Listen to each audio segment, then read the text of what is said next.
video. Hello guys, welcome to my page. Welcome to today's talk. Today's talk is about over sexualization of this nation and of 2026 and everywhere. Like the fact that the internet has pushed hypersexuality to crazy limits. And I'm about to explain. I'm going to try and do this in 10 minutes. All right. So I think that like today's society is very hypersexualized. We are basically the new Sodom and Gomorrah, honestly. That's where we at. That's really where we're at. We're getting to a very crucial level of our hypersexuality and over sexualization of everything in this day and age. So I touched upon this on my story on my Instagram today, and I just felt the need to just talk about it further because I think that it is really insane that again. Okay, so what started this actually? What started this whole revelation was I was scrolling on Instagram and I saw this girl's post, and she was just talking about her and her friend never beating the gay allegations of them. And the post was seemingly innocent at the beginning until you started hearing the sound, and literally that sound, and you start to be like, oh, okay. So first I thought it was funny. I sent it to my friend and I was like, yo, this is you and your friend. And she's like, for real. So then something said to go on her page. So I went on her page and I started to look at different videos, and it was all sexual, all had like very explicit like sounds that if you've done the act, or if you know about the act, that it is portraying what is happening in the videos. Even though she's not showing the videos, it's kind of like, leading you to imagine what the video is talking about. So I started to really remember that Instagram can get like that. I no longer subscribe or follow any pages that start to get into a sexual cadence. For example, I used to follow regular meme pages that just seemed innocent, and it was innocent. They were posting regular memes on the regular. But then at certain point in times, I started to find like they would post hypersexual things, like a video, like, and it like a meme, like in disguise. And I was like, wait.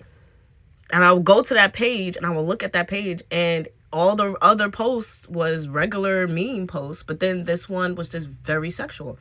So I started to realize that would in turn make my thoughts lustful and make me want to do lustful things and get into like a whole rabbit hole of lust. So I started to, when I really started to change my life and realize, and God, it wasn't me. Best believe, because me thinking all this stuff is innocent and that not seeing the connection, I would have kept on, following those pages, getting into these lustful thoughts, having these ideas. But God really worked on my heart and really worked on my mind, and my fasting and prayer. He revealed to me that I had to cut those pages off. And I would be like, God, but they, the regular posts are regular. And he was like, no, cut it off. And I started to delete and unfollow these pages. So in unfollowing these pages, I realized, oh shoot, like I no longer see that. So I forgot that Instagram could even get to Instagram after dark. That's what we used to call it. After a certain time, Instagram would start to get very sexualized. Fast forward to today.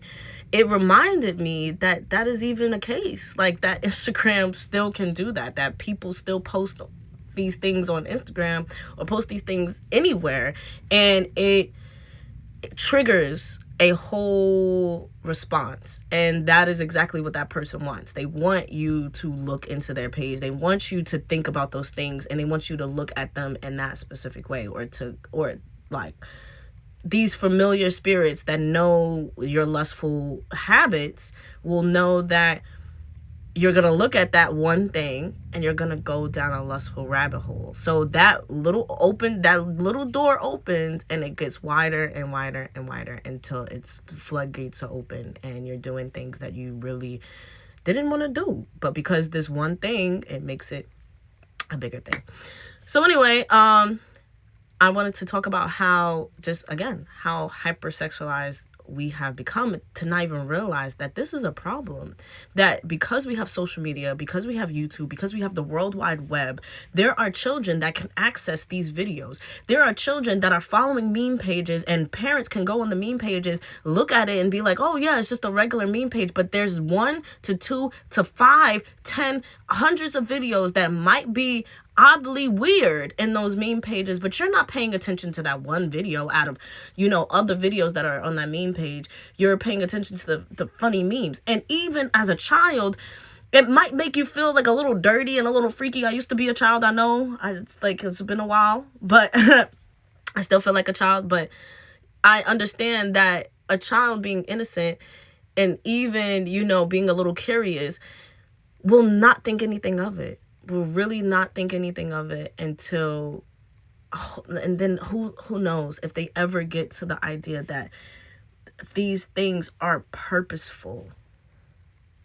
There are people, spirits, targeting you to do things that degrade yourself, that make you feel less than, and want you to do it over and over and over again, to hurt yourself inside and out, to make you want to bully yourself and make you want to feel like you are not worthy of real love. You are not worthy of waiting for somebody that is your person, that you have to give your body over multiple times to people that don't respect you, people that don't love you, people that will continue to spit on you, but then ask you to do things for them that you don't want to do.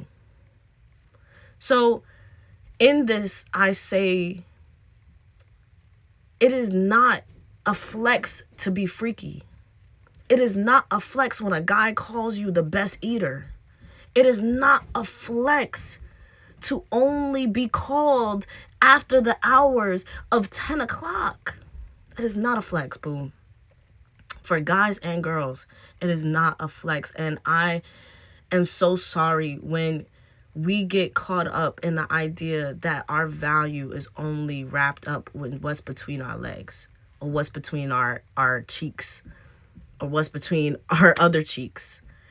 And I'm not saying that to be funny. I'm saying that to be really real with people, that be careful who you give your body to. Be careful who you give your mind to. Be careful who you give the authority to.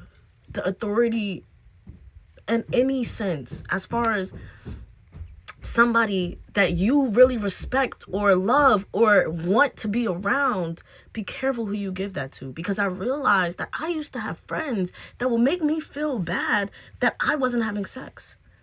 I used to have friends that would be like, girl, you need to give up that virginity. You need to learn how to, S somebody's D correctly so that you can keep a man.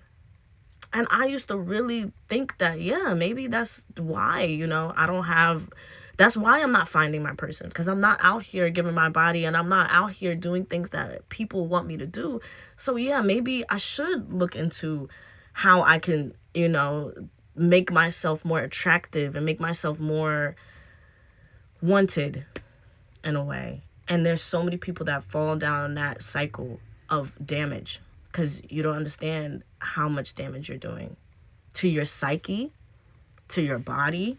Your body carries that energy over, and it carries that energy over to your next relationships. And you just end up not only continuing to hurt yourself, but now hurting other people, because now you're a hurt person trying to find love with either other hurt people or healed people, and you're dragging them back down to your hurt, or making it their problem that you've made these decisions and hurt yourself in these ways. So all this 9 minutes and 30 seconds to say, I love you, and I'm not judging you. I'm just telling you I understand you, and I hope that we can come to some kind of connection and some type of commonality, and understand that this is purposefully done, not by just me and you, but by the spirits that are familiar around us, that watch us and know our habits. So you need to start realizing the habits. Let God reveal that to you. I love you and God bless.